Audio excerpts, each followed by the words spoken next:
Why is Halloween considered the devil's holiday? Halloween happens in Scorpio season. Scorpio is the deepest, intense, darkest energy out of the zodiac signs. Scorpio represents death, rebirth, and resurrection. In the zodiac body, it represents the reproductive system in the genital region.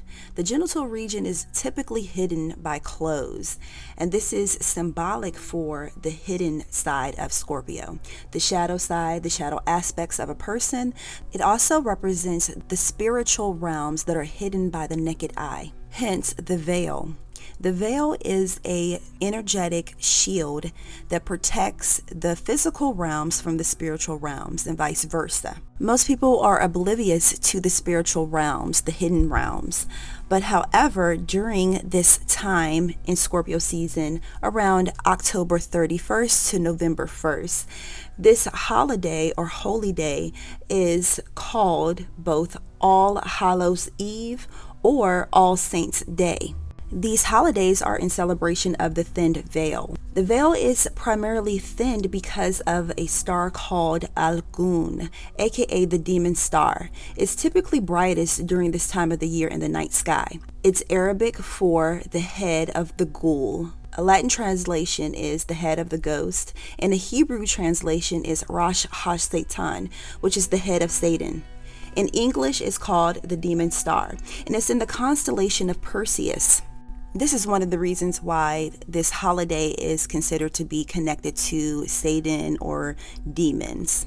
However, in some Christian practices, this is a time for festive celebrations dedicated to the departure of loved ones. Some of the practices, including bobbing for apples, was a form of divination, as well as burning candles, collecting leaves, carving pumpkins, and gathering around bonfires. And by adorning one's house, this was a form of practicing the holiday Samhain, which means summer's end. During the fall season, leaves fall from the trees to serve as nutrients to support new life that resurrects in the springtime. In alchemy, this phase is called putrefaction, the stage of death. The process of releasing and rebirth is a feminine energy, and Scorpio is a feminine energy. The spiritual realms are represented by feminine energy. During this time, the sun starts to descend into the underworld to be resurrected during the springtime, East Star. But first, it has to descend into the deep darkness of Scorpio. Through the commercializing of this holiday, that we miss the opportunity to connect to our shadow self and to connect with our ancestors. By properly celebrating this holiday, that we're able to tap into the higher aspects of ourselves, the spiritual side of ourselves and the shadow side of our personality. Esoterically, this holiday can represent the subconscious mind, and the veil could be either the calcified pineal gland or the decalcified pineal gland. When it's decalcified, this represents the veil thinned, and those that have the ability to tap into their spiritual self, their shadow self, the subconscious mind, their higher mind. One gives into the demons, quote unquote, the fear aspect, that they're unable to tap into their higher self, their higher mind. So don't fall into the hype of Halloween, the typical ghosts and goblins. Look at it from a different perspective, from an esoteric spiritual perspective. I briefly touched on this before earlier in the video, that Scorpio is a feminine energy, and the subconscious mind as well as the spiritual realms are represented by feminine energy. How the feminine cycle is, how we release once a month, and through that releasing process, that in the Western culture is considered to be nasty or considered to be something that is unsacred, unholy. However, in ancient cultures, and I still believe, maybe possibly someone correct me if I'm wrong, in the Eastern cultures, that is considered to be something sacred and holy, that you're able to take what's in the womb, which represents the subconscious mind, infinite possibilities, dark matter, etc., and program the reality. Everything is feminine based, and the masculine as the external realms.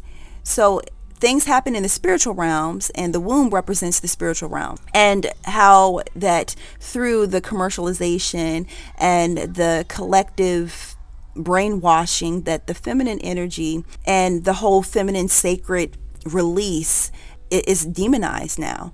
That I remember growing up, and And when I finally reached, that stage of the feminine release, if you know what I'm saying, that it was the worst thing. Even in our culture is projected to be like the worst thing. So this is very similar to what happens in the feminine reality, that we have to all release things. We all have to allow that releasing process to happen. So the shadow, the dark side is demonized. With this whole holiday, this holy holiday, it's supposed to represent going within the deep subconscious mind, going and connecting with your ancestors and tapping into the spiritual realms to really gain that access to that sacred knowledge that it has been once again demonized.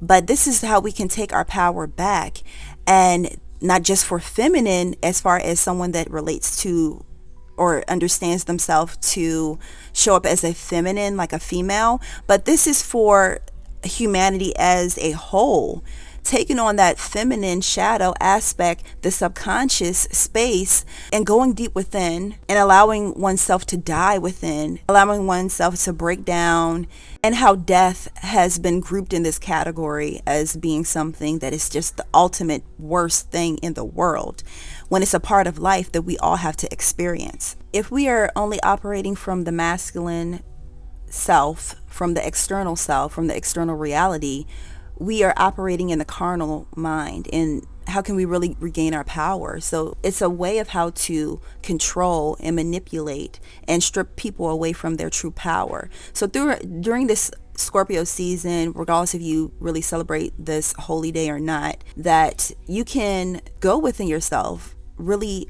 access that shadow self and gain that knowledge. Journal. I have journal prompts for the Scorpio season. Those will be listed down below.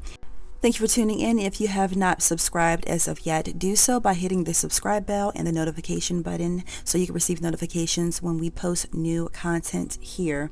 Check out the blog post with those journal prompts that I mentioned before, and also do check out the description box, because there's plenty of information down there. Keep up with the ministry and updates, etc., as well as joining our email newsletter.